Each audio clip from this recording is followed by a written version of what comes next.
building up a platform where hope can be Good afternoon, everyone, and welcome to From Fatherhood to Legacy, a special Father's Day panel discussion presented by the Nikki Clarke Show.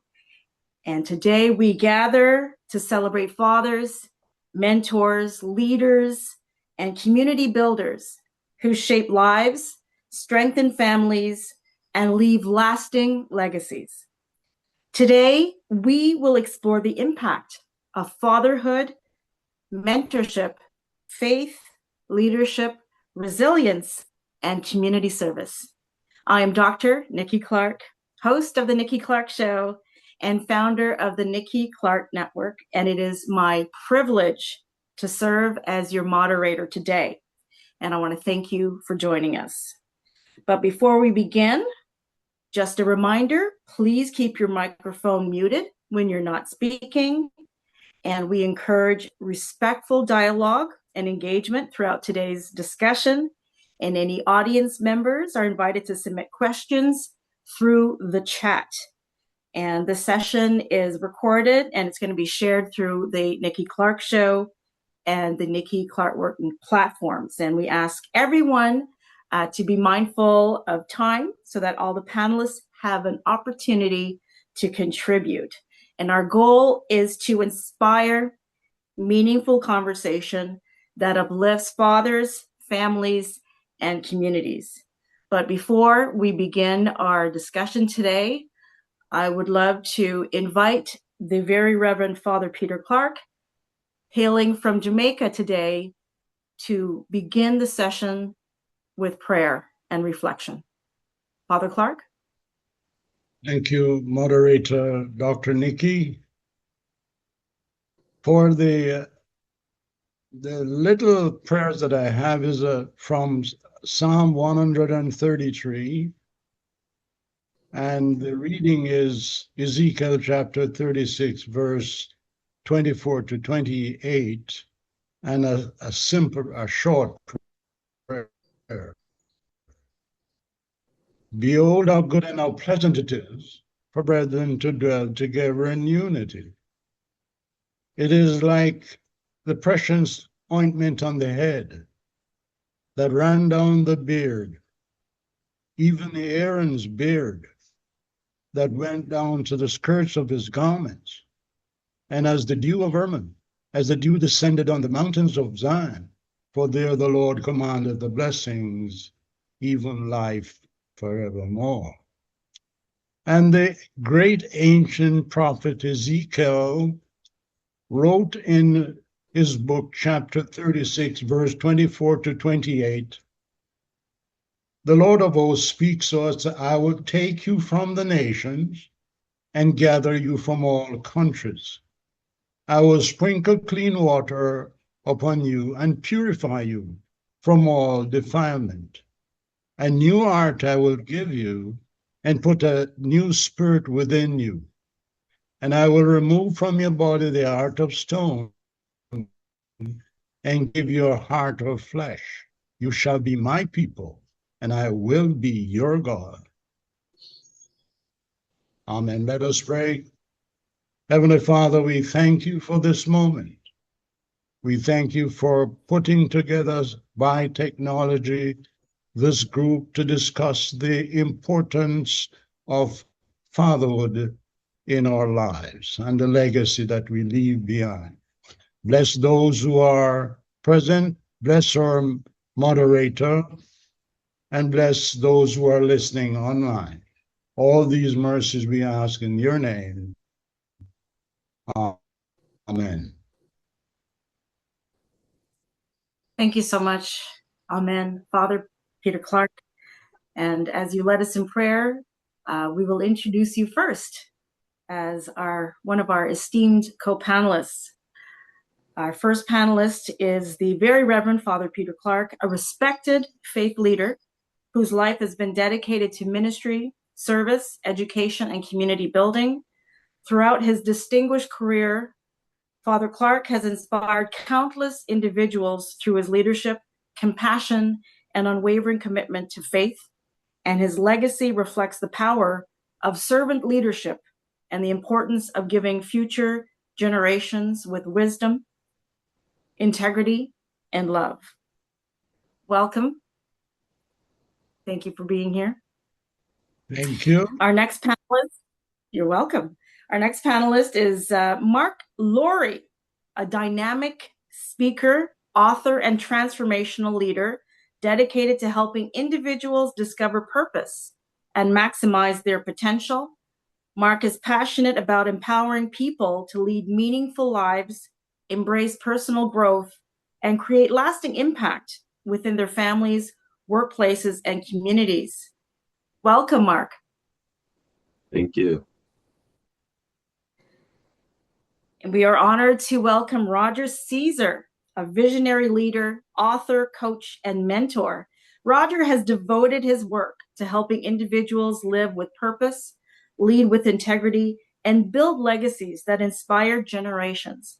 His passion for leadership development and community empowerment continues to transform lives and strengthen communities. Welcome, Roger. Thank you for having me, Nikki. You're welcome. And our final panelist is William Barber, founder of Inclusive Communities Consulting and Life Skills.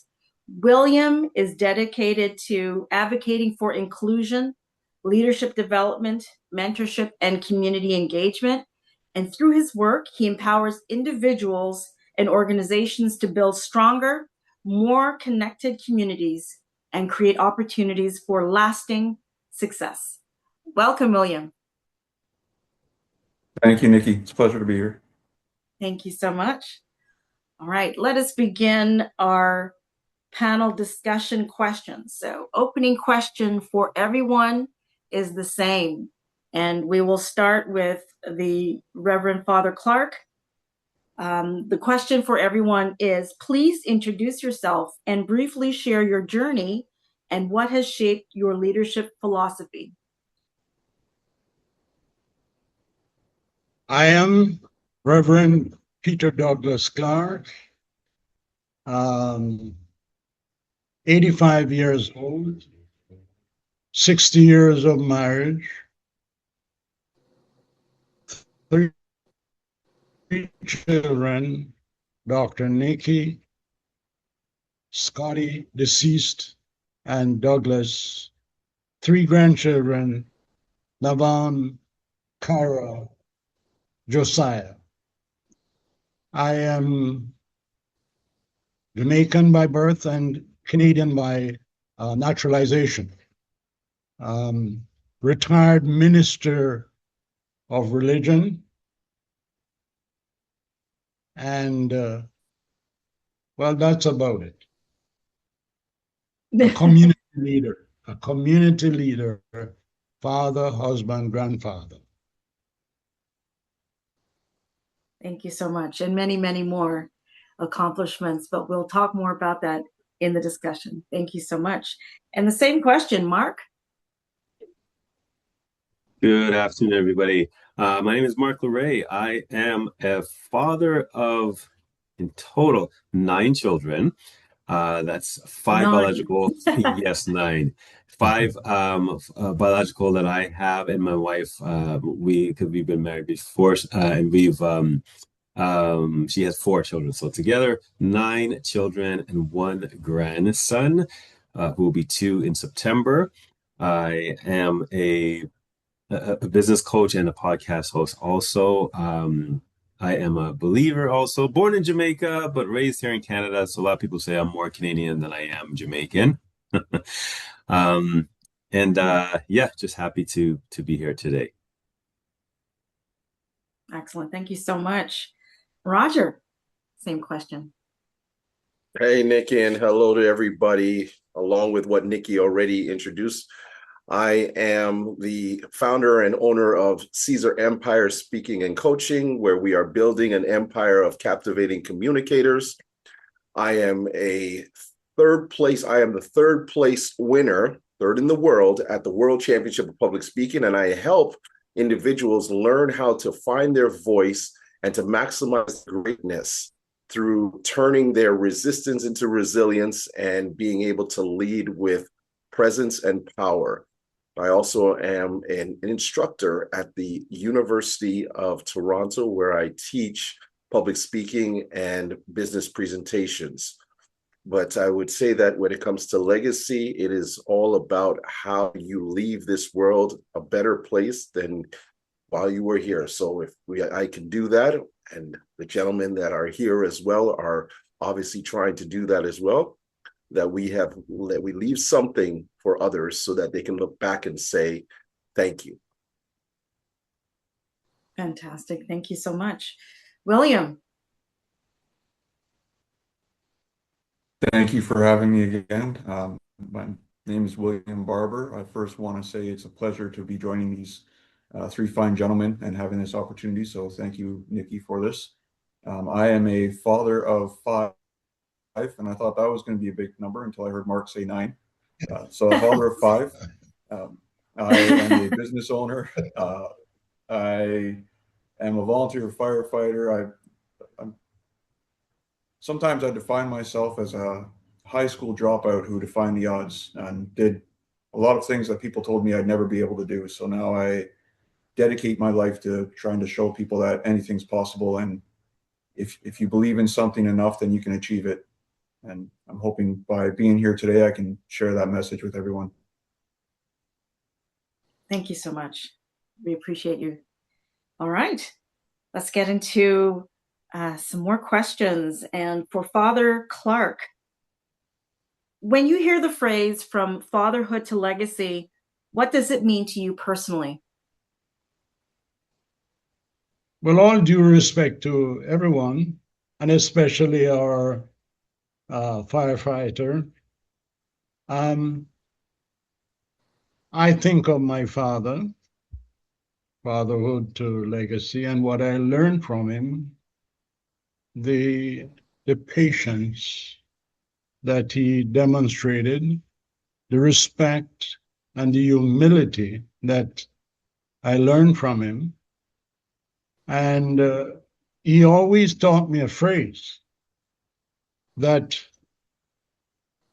before you do something, count from 100 backwards. In other words, 199, 98. So you take time to think about what you're going to do. I also learned from him that before you release something from your mouth, think about the effect that it will have on someone, because you cannot withdraw it. And those people who have a few friends will lose those friends and will never get any friends. The other thing that I learned from him and I practice is that when I'm doing business, I like to deal with one business person. This comes from him and my mother, that someday in the future, you will need some credit from this person. Because you do business with that person all the time, you can one day when you don't have it, get credit from that business person. I practice those things. That's my legacy. Kindness, honesty, integrity, sometimes pleasant in attitude. Sometimes. My children would say disciplinarian, but Yes. that's the only way they will achieve something. Absolutely. Thank you. Thank you, Father Clarke. And the next question for Mark. Who has had the greatest influence on your understanding of fatherhood, leadership, or mentorship? That's a great question, Nikki. For me, because I didn't have my father growing up, I had to pull on a number of men from television, even in my community, at church. So I have bits and pieces of influences of men, those fathers that became an influence to me, and for various reasons. Like I do recall even my earliest memory when I was a little boy. Um, my mother was pregnant with was in the hospital about to give birth to my brother. So my parents were together at that time, but I remember I had to stay with a family friend. His name was Jack, and he had two boys at the time, Troy and Sean. And I just remember one day I was there watching TV. I was about 5 years old, and as soon as he came down, we were watching TV together, and he woke up and he came into the den where we were watching television, and they just got up and pounced on him and just, started to play fight with him. And I that memory has stuck with me, as wow, I'd like to have that when I grow up, when I become a father. And I was only 5 at that time. That's in the real world. Someone from my church in Bill Cosby was, we all remember the Cosby Show.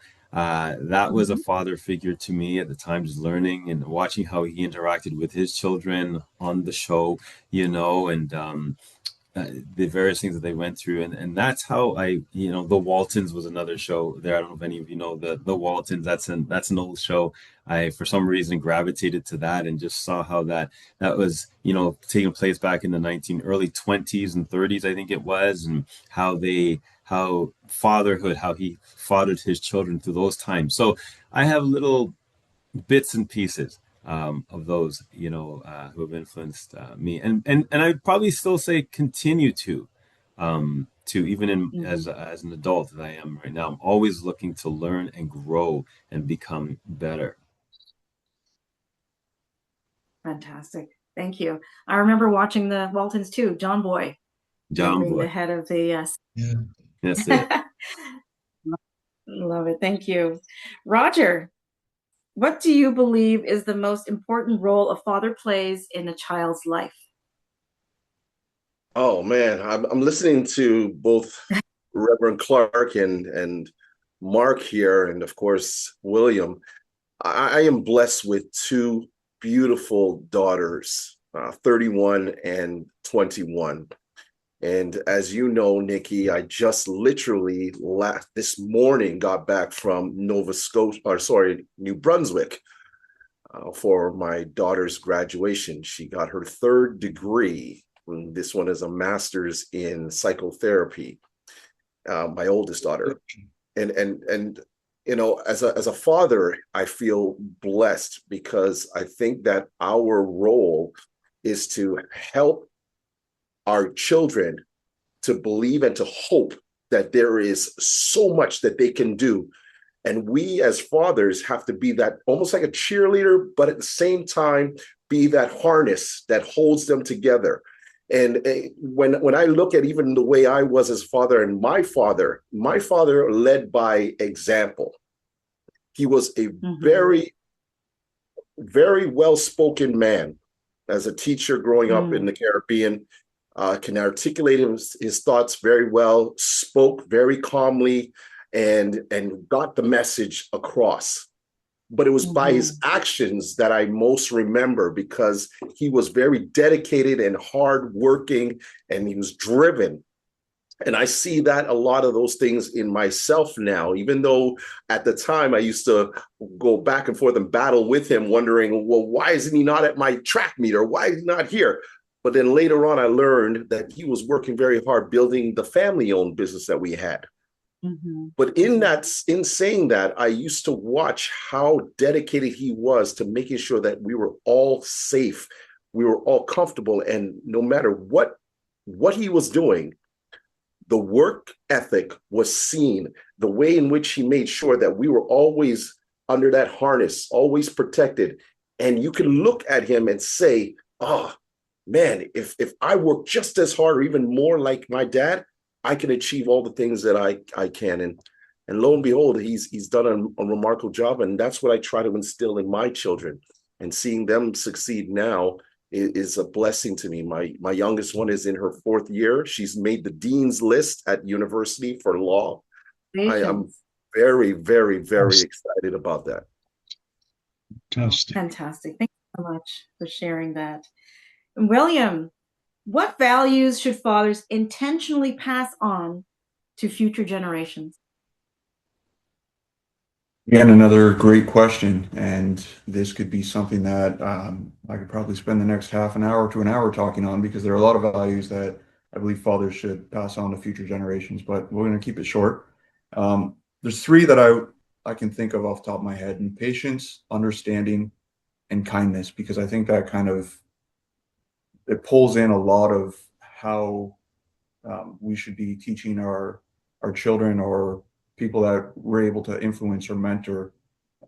Kindness, that's an obvious one, because treating people. One thing I tell my children, I tell my staff, I tell everybody, we don't always need to get along. We don't always need to even like each other, but we need to be respectful of each other, and we need to show kindness and gratitude to each other. Even if you don't agree with the other person, we can disagree, but we can disagree in a respectful way. Even with my children, you might disagree with what I'm saying or what I'm doing, and you can tell me that in a respectful way, and we can have a discussion.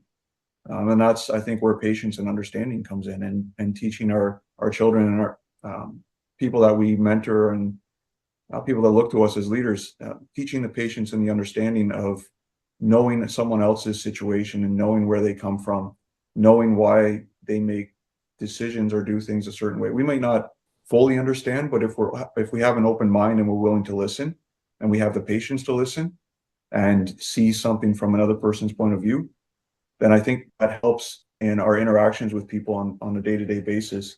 I will share, I'm going through some personal struggles over the last year that have impacted my entire family, and my children are struggling with that. So it's a difficult thing to navigate through, but trying to understand my children's point of view, not just my point of view as a father and someone who's trying to teach them and help them get through this. I have to take a step back sometimes and understand what they're going through, and what they're seeing with their minds, because my youngest is going on 3 this year, and then an 8-year-old, 14-year-old that are going through this, and they all look at this situation with different lens, different views. So I think, in short, it's patience, understanding, and kindness are 3 of the values that I think we should pass on. Yes, thank you so much, William, for that. All right, our next question goes to Father Clarke. How can fathers remain present and engaged while balancing family, career, ministry, and community responsibilities? The fathership is a lifelong haul. It is not just set for days, but throughout the lifetime. So fathership never ends until you leave this life. And wherever you are, your children, your grandchildren expect you to live up to those expectations that you taught. So what you teach will, I think most of my children have learned and adopted, most of them. And from time to time, to prove this, you will hear that sentence that my father did not say that. My father was, when he looked at you, it meant a number of things. You either stop or you go. This is what the disciplinarian will do. But in all this, in terms of a practical guide by the father to the offspring is very, very important. Like, don't expect to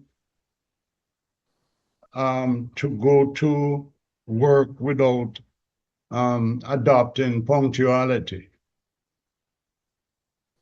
Don't expect people to respect you unless you respect them. It's mutual. It's a mutual thing. Don't expect to say bad things about everybody and then you find people talking good things about you. There's no such thing. So what you do as a father will outlive you. So better be sure that you show good things, morally sound behaviors that is expected in the society. Some of those moral behaviors, good behaviors, is lined up with scriptures as well.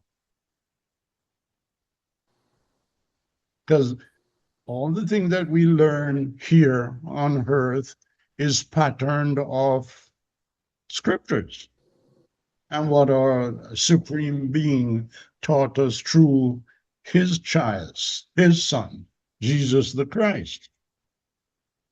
So this is very important. I am extremely proud also of my children from the early age. I wanted them to be competitive and not to be satisfied with whatever is left over. They must achieve what they're going to achieve by a plan and make that plan work. So that is the role of my understanding, the role of the fatherhood is for life forever until you pass out to another realm. Thank you. So my Dr. Nikki, even when she's a doctor in information technology, from time to time, I expect her to call me and ask my counsel on certain matters. I will tell her the truth exactly, and whether she adopts her or not is really up to her, but I delivered to her the truth. Yes, yes. And I thank you for your truth serum, a good dose of truth serum. Thank you so much. And the next question will go to Mark. What lessons from fatherhood have influenced your leadership style? The lessons from fatherhood that have influenced my leadership style is one of the biggest things for me is communication. Now, going back to what I said earlier, my influences and, using the Cliff Huxtable example, one of the things that I loved is that he communicated to his children. He created a safe space for them to be able to talk to him about anything. And I admired that at a young age. And that's something that I carried through into my relationship with my children. And generally speaking, just in all aspects, communication that I have learned is such a powerful thing. I mean, if I want to take it a step further, when God, in the beginning, God spoke, he communicated. Great things happen from communication. There's power in communication. As a business coach, I teach, sales and lead generation skills. In order to do that effectively, you have to be an effective communicator. Creating a safe space for people to get information and to be able to ask questions. And so as it relates to fatherhood, that is something that I admire. And I love it when, I give an example. I was with my eldest son, who's 21. We were hanging out in the mall one day, just walking around, chit-chatting. And he says to me, he started to share some very personal, something that he was going through, a very difficult situation. And he says, Dad, I'm so glad that I can talk to you about anything.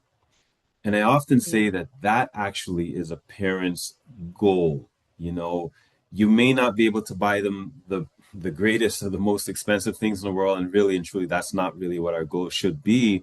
But when your children can talk to you, can communicate with you, especially in this day and age. I mean, I know every generation, Reverend Clarke, I know that, there in your generation, there was difficulties. Your parents' generation, there were certain things that they went through and had to deal with. But in this generation, in this world of social media, where information is at your fingertips, now AI, it's scary. I gotta be honest. There is a little bit of fear there, but I can't focus on the fear, right? And so that's why it's important to make sure that I have open lines of communication with my children so that they can talk to me about what they're facing, what they're going through, the ups and the downs, and even to educate me on what I don't know in this crazy world of AI, social media, and that kind of thing, right? Because at least with information, education, yeah, it goes a long way, and we can have better conversations that way. And the second thing I want to say about that communication is actually what I've learned is that the biggest part of communication is listening. And so that's really what my son was saying. He wasn't saying, Dad, I'm so glad that you just constantly talk at me and talk to me. You listen, you allow me to speak and to share what I'm going through. And you listen, right? Even if I don't understand, and I like what William said earlier, may not agree, but we listen, and that is a huge difference. So that's a major legacy for me, right there, and that's from my leadership skills in business, in parenting, in my marriage. These are things that I've learned over the years. That's very important to me. Fantastic. Thank you so much. Roger, question for you. How do you define legacy? Oh, wonderful question. But can I just touch on what Mark said? Because I thought it was so fascinating, because he kind of took some of that thunder that I was going to say as well. But I loved that he said that communication. But where I was going to go also was the listening part of it, in that, oftentimes as parents, we don't have a blueprint. We don't come with a blueprint. What we do is we try our very best based off of things that we may have seen or how we grew up, and elevate our children to that next level. But listening is so important, and understanding. And there's, I always tell even my clients that there are 3 versions of listening. There's listen to react, listen to fix, and then listen to love, right? And then listening to react is all you're doing is waiting for that one thing that you don't like being said, and then you pounce on it. So you're reacting to different things that are being said. The second one, listening to fix, is, okay, they're trying to say something. Our children are trying to talk to us as parents, and we just want to fix the problem without actually listening to everything as it's being said. So we're quick to want to be the fixer of the problem. And then the third one is listen to love, which is where a person like Mark here with his son has that capability, where you're not fixing anything, you're not reacting, you're just listening and allowing them to feel that they have that safe space that they can talk to you. If they need a suggestion, if they need something fixed, then they are the ones that say it in that moment. So when you ask me the question, how do I define legacy? It's allowing our children to feel that when we move on and they look back and they could say, well, man, my father did this, my mother did this. Oh, I can remember this. There's a saying that goes like this as well. A person never dies until you stop talking to them. Right? Yeah. They may physically be gone, but if they are constantly being talked about, then their legacy has been ingrained into that person so much that they will always remember the lessons and the things that they learned and they saw, and the experiences that they had with that parent. So as a father, I want my legacy to be something where my children are constantly remembering the things that I did for them that allowed them to achieve the goals that they have achieved, or that they can use some of those experiences that I had given them, or those conversations, those talks, those moments like Mark, where I listened to them with love and tried to, and then now go on to their children and may say, hey, I remember when my dad, He used to do this, and he taught us this. To me, that is so important, rather than children having such bad memories of their parents that they don't want anything to be passed on to the next generation. We are supposed to be that bridge that goes from one generation to the next. My dad taught me so many lessons that I instill in my kids, that I talk about with my kids. And the other part that I think is important with a legacy, and I'll say this real quickly, I think that we have to always be vulnerable in allowing our children to see that we're not perfect, that we make a lot of mistakes along the way. And I have always made sure that children see that, hey, you know what, Dad, when he was young, he did this, this, this, and this, and he wasn't good all the time. He was a rebel sometimes. But you know what, my kids look at me now and they say, you know what, he's real. He didn't try to act like he's here and he's never gone through what we're going through, and then he can just keep on laying the law down. No, I've been there. Look, this is what happened to me. Do you want to go through that? No, Dad. Okay, well, look, I wasn't good, but here I am trying to help you to learn not to make the same mistakes that I made. And that's what I believe when it comes to the legacy, listening by those three ways, like listening to fix, or listening to react, listening to fix, or listen to love. You got to pick the one that's most important. And most times, 9 out of 10 times, listen to love. I love that. The 3 L's, listening 3 L's. That's beautiful. You should copyright that. William, question for you. What is the difference between success and significance?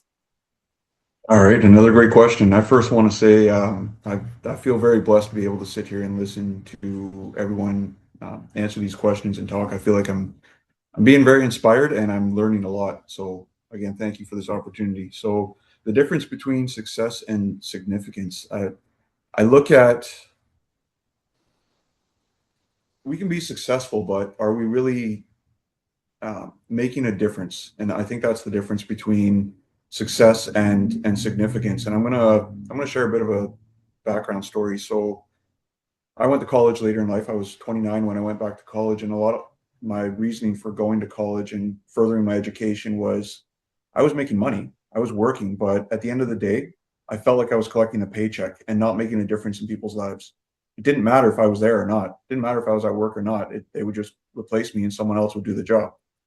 And I've had a number of different jobs. I've worked in restaurants, I've worked in retail, I've worked in warehouses, worked on farms, but I'm always replaceable. And at the end of the day, I wasn't making a difference in anybody's life. So I went back to college and decided to pursue a career where I could actually work with people. And that's what I'm doing today. And at the end of the day, I go home and every day I have an opportunity to impact somebody's life. Now I can be successful, I can make money, and I can teach my kids how to make money, and I can invest in properties and invest in myself. But at the end of the day, am I making a difference? And has what I've done that day made a difference, a positive impact in someone's life? And that is where we switch over to significance and having a lasting impact. And I think that's what we have to look at when we're doing our day-to-day things. We may have a job that doesn't impact people's lives, but how do we treat people, and how do we measure our success compared to, not compared to others, but compared to what we could actually do? Again, I could have a bank account that has a whole lot of zeros, or I could have a bank account that is zero. That doesn't make a difference. It's what impact am I having on people's lives? What impact am I having on my children's lives? Would there be a difference in people's lives if I was doing what I'm doing or not? And I think that really comes down to the difference between being successful and making a difference in people's lives. I love that. Thank you so much, William. All right, we're coming to the final round of our questions. So we're going to go to the final questions, and then we have last question, final question for everyone. So Father Clarke, this question for you: how has faith, purpose or personal conviction help you navigate life's challenges?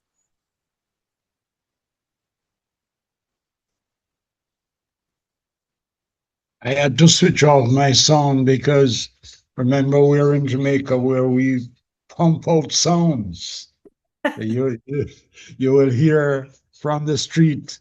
We're not well regulated as to musical sounds. Yeah, So Saturday sounds. whoever had the most powerful speaker, you will hear it. But a question that Dr. Nikki, the question that you asked, how faith has benefited um, a father, Yeah. a leader, How a has it provider. navigated your life challenges? Yes, I'm going to lay out some characteristics, some qualities of the father. A leader, provider, security for the family, rules of survival, good parent, grandparent, good community member, and now to embody all of these things, to make them work, a good spiritual leader. This is very important because if you do not have faith in yourself, you will not be able to generate faith in your children. And we are brought into this world to live by faith, although some people do not believe. So faith requires a strong belief that you can accomplish things by having a plan of action. And if you're not having a plan of action to do something faithfully in the spiritual world, you may be classified as an educated fool. And no one wants that. So the father leads in strong faith and belief that things can be done, things can be accomplished. The child can learn, and since the father and the mother taught how to acquire a property, how to work well with others, how to speak well, how to communicate well, and not be hated in a community, but be liked above all things, to be respected by the authorities, and to be guided by Romans chapter 13, verse 1 to 7, that wherever authority is, that authority has been placed there by God. Just acquaint yourself with Romans chapter 13, verse 1 to 7. It is actually the scripture for authority. The officers in government, the officers in the force, the military, you name it. We are guided by Romans chapter 13, verse 1 to 7, that in strong faith, we will be able to teach our children, to spread it out to the community at large, and to make the community a better part and a better part of the world, and to change the world itself. And to use the famous President Barack Obama's saying that he won the presidency with, "Yes, we can." Yes, we can. Everything that we do, if you have that belief and that faith and that strength of character, and you do not offend people, don't, like I said in the early part, what you release out of your mouth is very important. So consider releasing only good all the time. Because the bad word, the single bad word that you release there, or the bad spirit that you release, it's going to come back and haunt you. That is a principle that you, as young people, learn or should know and make it a part of your life. So I'm not preaching to you at all. I'm just emphasizing my points. Thank you so much. Appreciate you. And the next question for Mark: what practical steps can men take to build a legacy that extends beyond themselves? Practical steps, I would say, is a lot of it was mentioned here on this call, is to be a person of influence, but good influence, in your community. I have a saying that says, when you give back to your community gives back to you. It is being that person that one can look up to, that people can come to you for advice. Again, it's creating that safe space. I can't help it because I am a business person and a business coach. I go back to, one of those questions I ask my clients when you're trying to build your business, grow your business. Who do you want to be known for? What do you want to be known for? Right? So what you put out there on social media, what your brand, the founder of Amazon, Jeff Bezos, says your brand is what people say about you when you're not in the room. And that's what legacy is, right? When you're not around anymore. And I love it. I think it was Roger that said that, I love that's so powerful, your statement there. Like after we're gone and people are still talking about you, that is legacy. That is leadership. That is so powerful, right? And so I think when you are not looking out for self, although looking after self is important, maybe I should say that again. Yes, Looking out for self, but not looking after yourself, right? You have to look after yourself. It is important, but looking out for others and their needs and how you can serve. We're put on this earth to serve our children, serve our families, serve our community, serve our spouses, serve our children, serve our customers if you're in business. And if it's having that servanthood mentality, that right there is legacy. One of the greatest legacies that we know is Jesus Christ himself. And literally, he didn't come to preach, he came to serve. And that service is what we model every day, what we should model every day as fathers. And I love even what Roger said earlier, man, we're going to mess up. We're going to drop the ball at times, and that's one thing that I'm very serious about, that, is being transparent, with my kids. My kids have seen and heard of, and I've told them myself and shown them the mistakes that I have made, because I heard somebody say that it's a wise man learns from his mistakes, but a wiser man learns from another man's mistakes. So I want to be transparent. I don't want to wait until my kids are going through what I went through years ago, and I said, well, that was me. that happened to me. Well, why don't you tell me, Dad? Well, I don't know.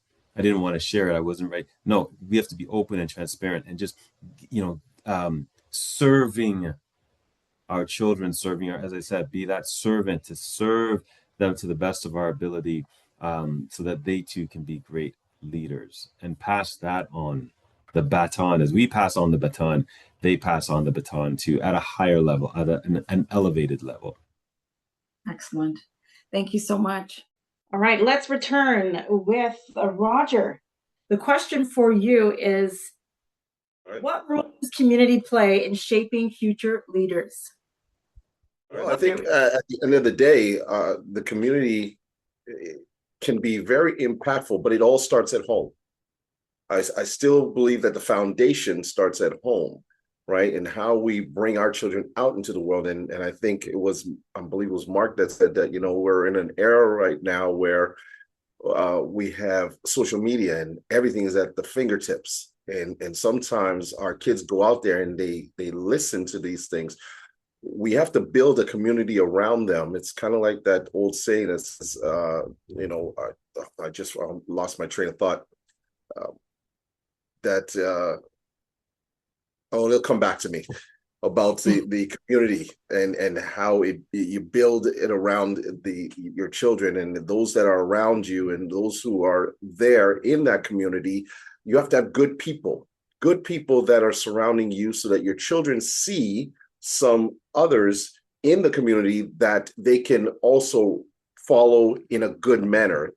The good Reverend said it himself, that you want to have those types of influences on our children, that they are seeing good people, good intentions, good results that allow them to know that the path they want to take is not one that will lead them astray. Now, is it going to happen? Yes. I think all of us have gone through our turmoil at some point in our lives where we thought that we were going down that right path and we went left and we didn't realize it. But if you have a strong foundation first at home, and then hopefully that happens, that you have a strong foundation at home. But then if you have the right people surrounding you in the community and guiding you so that you don't fall off the curb and fall off the bridge and lose track and fall off the road, you are still helping that child, that individual, to find and navigate themselves, even though they make mistakes, into the right path. There's something that I teach even my clients from the communication, from the speaking perspective, and it can apply to this as well, in that I often say, you have to master your mic. And mastering your mic is not the instrument that we use when we're speaking. No, it's what it is an acronym that says mastering or making intentional connections. Right? Making intentional connections. It's those people that are in your community. It's those people that are in the home. It's knowing who to connect with. And by doing that, you use those 3 M's that I often teach them. And that is being mindful, meaningful, and then memorable. See, mindful is the big one because that means you're present. The children need to have somebody, whether it's you as parents, myself included in that, or those who are around them, my sister, my brother, my extended family, friends, that they know if anything comes up, they're present and in the moment to listen to what's going on with them, especially us as fathers. We want to be there present. We're not thinking about something else in the meantime while our children are trying to talk to us. That defeats the purpose. And then, of course, it's meaningful. What is the conversations that you're having? Are they deep? Are they allowing them to have moments like Mark with his son? I had that. I have that with my children, especially my youngest one. We have conversations about anything. And it's so strange that sometimes I even sit there and go, you really want to talk about that with me?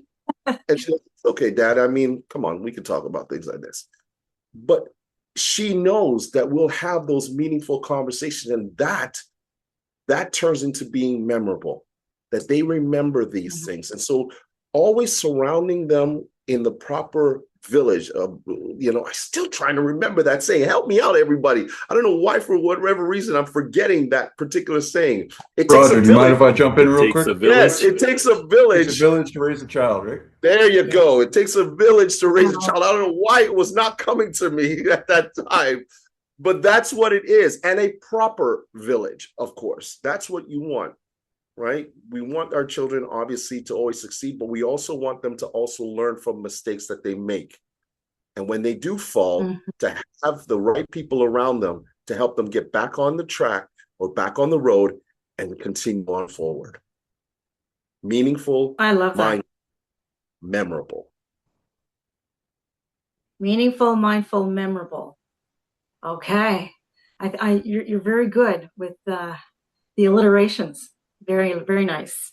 I have another question for you, Roger. How much do I look like my father? Yes. You do. You don't have to answer. Definitely. You do, definitely. That's like my children. I'll say this. My children, I am so proud to be a dad that I wanted my kids to look like me. Now, I might be saying that and that might sound really bad, but at the end of the day, I was They like, do. I do not want a situation like Maury Povich where you have to be asking, you are not the father. No, I am. That's my child. Those are my children, right? So I was okay with that. They stole your face. They look exactly like you. Beautiful girl. Yes, yes, you are blessed. Thank you so much. The next question goes to William. How can men model resilience, emotional intelligence, and authenticity?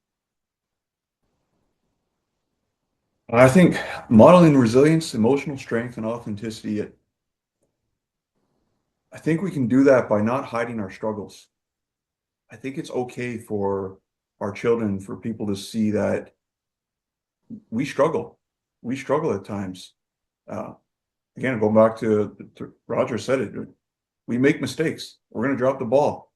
And Mark touched on it. Like, we're not perfect. We're human. We a lot of times we're looked at as being the strong, like the leaders of the family, or someone to go to fix issues. Like, but I think it's okay for people to see us struggle and see how we navigate through that. I was raised. I remember when my dad was he was going through a terminal illness, and we knew he didn't have a lot of time left, and I had a lot of conversations with him near the end of his life. And I remember crying one time, and I asked him, I said, what am I going to do when you're gone? Because he was my best friend. He was someone I spoke to all the time. I could talk to him daily. And I was crying and said, what do I do when you're gone? And I remember he looked at me and he said, you got that from your mother. And that stuck with me, because in that moment, it was a message that it's not okay to cry. And I didn't believe it in that moment, and I don't believe it now. And I teach my kids that it is okay to cry. It is okay to show emotions. It is okay to not be okay. But how do we navigate through that? How do we have that resilience to get through the hard times? And just because something's going on, just because we're struggling, doesn't mean it's the end of the world. We're going to come out stronger on the other side. And that's where, again, Roger was talking about community. That's where we use our community.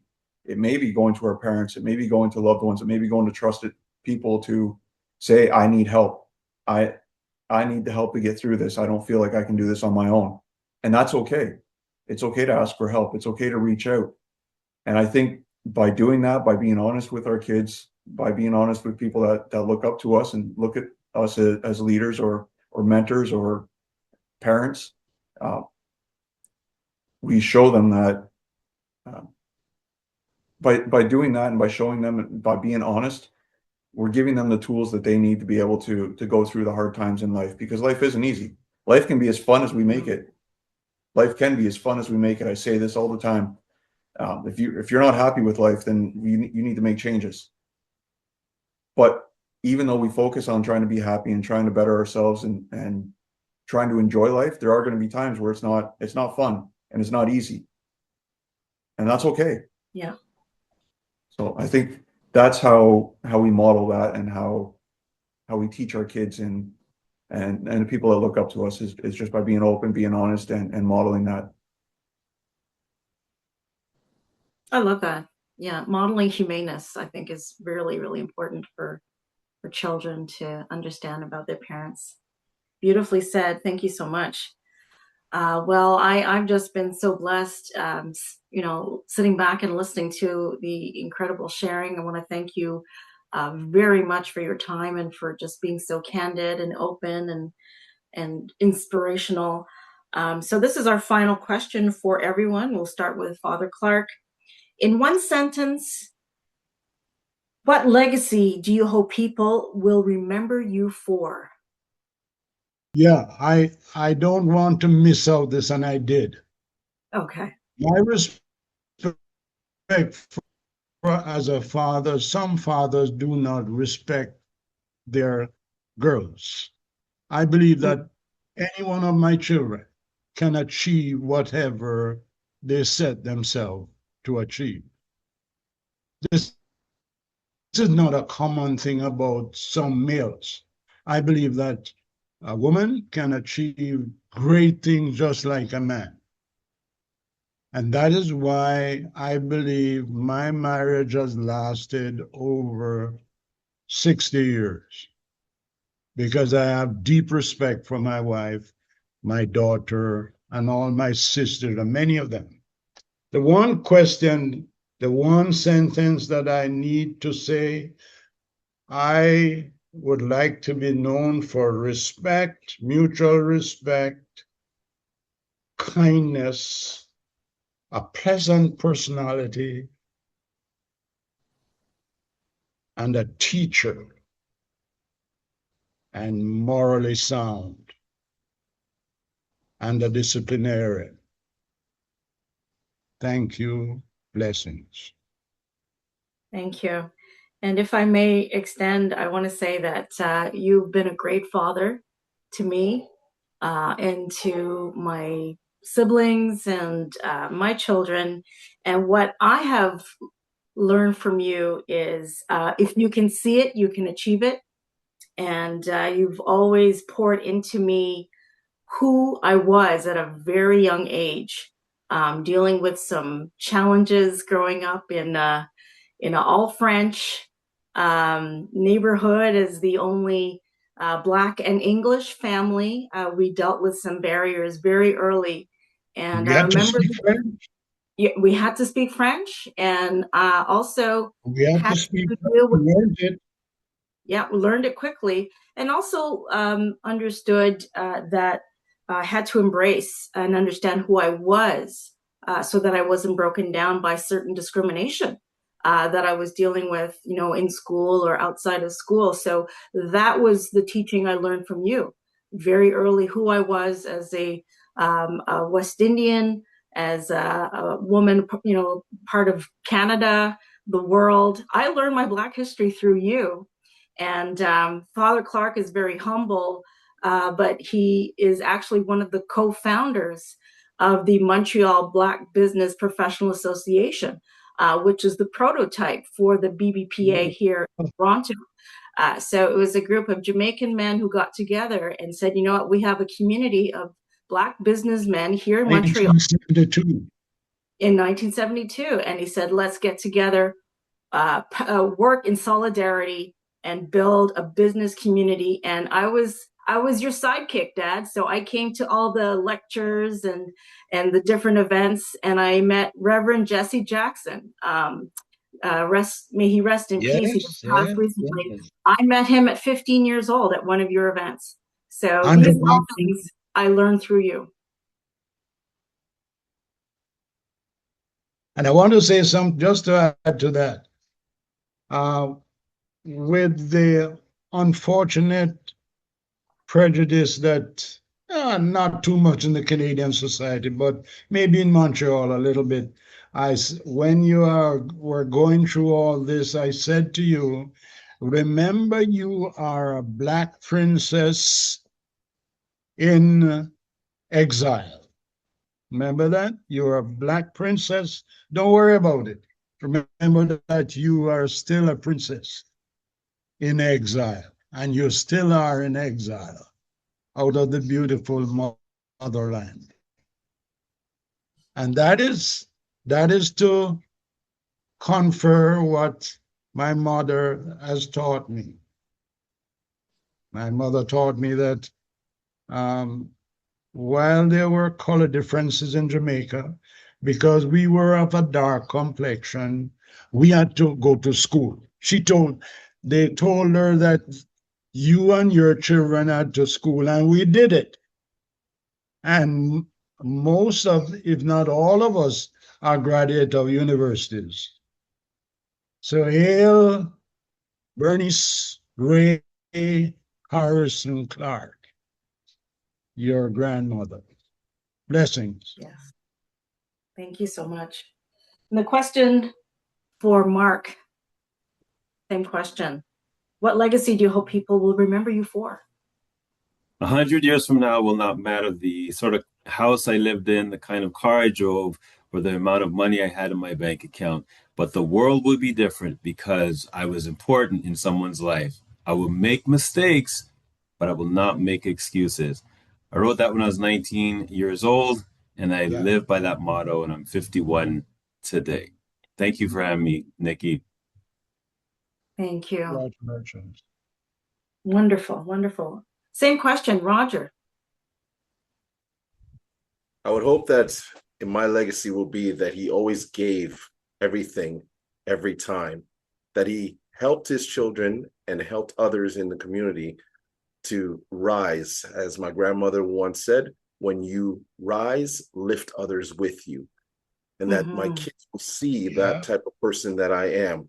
I hope that they would also see that at the end of the day, I made education priority in their lives. And I made sure that they, as Black children, were fully educated and ready to take on the world, no matter what era, what generation they are in, that they knew that they were strong women who can achieve anything. Beautiful. Thank you. William. Amen. Thank you. Well, Nikki, I think my legacy is I'd like to be remembered as someone who was able to accomplish things that people said couldn't be done. I've been told before that that can be a very stubborn person, which sometimes helps and sometimes doesn't. So I want to be remembered for someone that wouldn't always take no for an answer and could accomplish things that couldn't be done, and someone, or was told couldn't be done, and someone that worked very hard to put my kids in a position to be better people than I am. I want my kids to be better. I want my kids to be, we talk about successful, the difference between success and significance. I want them to be more successful, but I also want them to understand that question and look at making a difference and being better than just being better people. That's what I want to be remembered for. Being better people. Yeah. Thank you so much. Wonderful. Well, this is the end of our conversation. It's end of our conversation today, but I think the beginning of some incredible new conversations that will build from this, and hopefully connections that build from this conversation today. Thank you to our distinguished panelists, the Very Reverend Father Peter Clarke, Mark Lorray, Roger Caesar, and William Barber. Thank you to everyone who joined us today for this meaningful Father's Day conversation. And may we continue to build stronger fathers, stronger families, stronger communities, and stronger legacies for generations to come. Thank you very much. Happy Father's Day. Have a wonderful day, and God bless you all.